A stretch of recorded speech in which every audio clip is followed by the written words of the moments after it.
وہ دیکھنے میں شریف گھر کی بیٹی لگ رہی تھی۔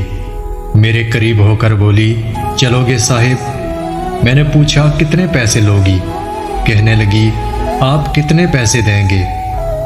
میں نے اس کی گہری نیلی آنکھوں میں جھانک کر دیکھا اور کہا، آؤ گاڑی میں بیٹھو۔ وہ گاڑی میں بیٹھی اور ڈرتے ہوئے بولی، کتنے آدمی ہو؟ میں نے مسکرا کر کہا، میں اکیلا ہی ہوں۔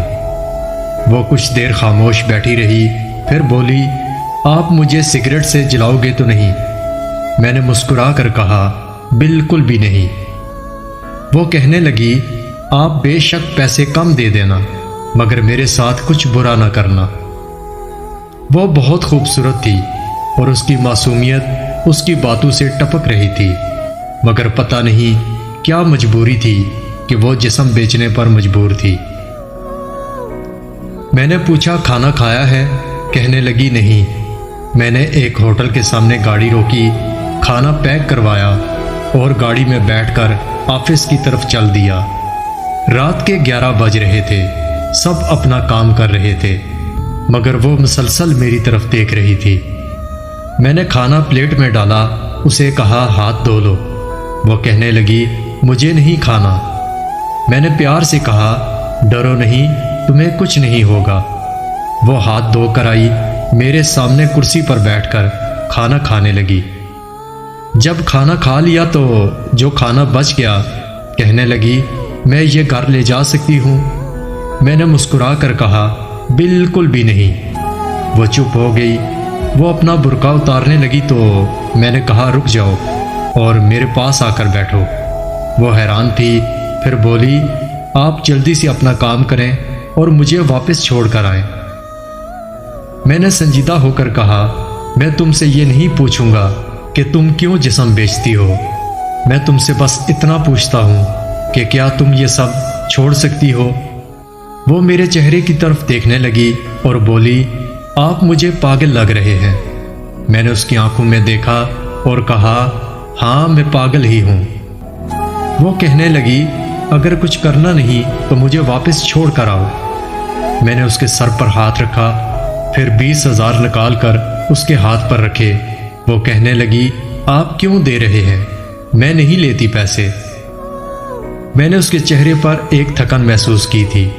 وہ آنسو روکے بیٹھی تھی، بار بار یہی کہہ رہی تھی، مجھے واپس چھوڑ کر آؤ۔ میں نے اسے یقین دلایا کہ ڈرنے کی کوئی بات نہیں۔ پھر میں نے کہا، اچھا یہ بتاؤ، زندگی نے بہت درد دیا نا؟ یہ سنتے ہی اس کی آنکھیں نم ہو گئی، جیسے کوئی قیامت گر گئی ہو اس پر۔ میں سمجھ گیا تھا کہ کوئی بہت بڑا درد لیے گھوم رہی ہے۔ وہ کہنے لگی، میرا شوہر مر گیا ہے، 3 بیٹیاں ہیں، سسرال والوں نے نکال دیا، ماں باپ فوت ہو چکے ہیں، کوئی بھائی بہن بھی نہیں ہے۔ ماموں کے گھر گئی، ماموں کے بیٹے نے غلط نظروں سے دیکھنا شروع کر دیا۔ مامی کو بتایا تو انہوں نے دھکے دے کر گھر سے نکال دیا۔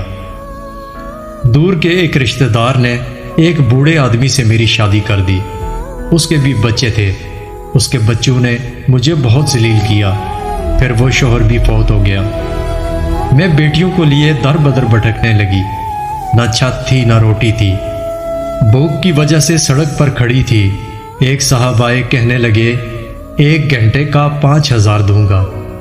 نہ چاہتے ہوئے بھی ماں کی ممتا حالات کی ستائی ہوئی کیا کرتی، آخر چل دی۔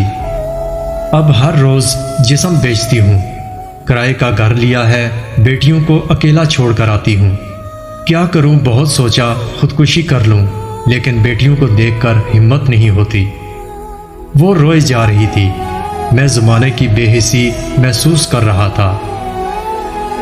میں نے اس کے سر پر ہاتھ رکھا اور کہا، آج سے میں تمہارا بھائی ہوں، آج سے تم اپنی بیٹیوں کے ساتھ میرے آفس کے اوپر والے روم میں رہو گی۔ وہ یقین نہیں کر پا رہی تھی۔ میں نے اسے گاڑی میں بٹھایا اور اس کے گھر چلا گیا۔ بیٹیاں سوئی ہوئی تھی، بہت پیاری تھی۔ وہ مسلسل روئے جا رہی تھی اور کہتی، آپ انسان نہیں فرشتہ ہیں۔ وہ دعائیں دینے لگی۔ میں انہیں آفس لے آیا۔ میں نے کہا، اب تم سو جاؤ۔ میں اپنے آفس روم میں گیا، میرے سامنے سے وہ چہرہ گزرا جو ایک لڑکی اپنے شوہر سے جھگڑا کر رہی تھی، اسے کہہ رہی تھی مجھے طلاق دو، تمہیں میری قدر نہیں۔ وہ اپنا گھر چلا رہی تھی، اپنی بیوقوفی کی وجہ سے اسے کیا پتا زمانے کی تلخیاں کیا ہوتی ہیں۔ طلاق لینا آسان ہے، اس کے بعد جینا موت ہے۔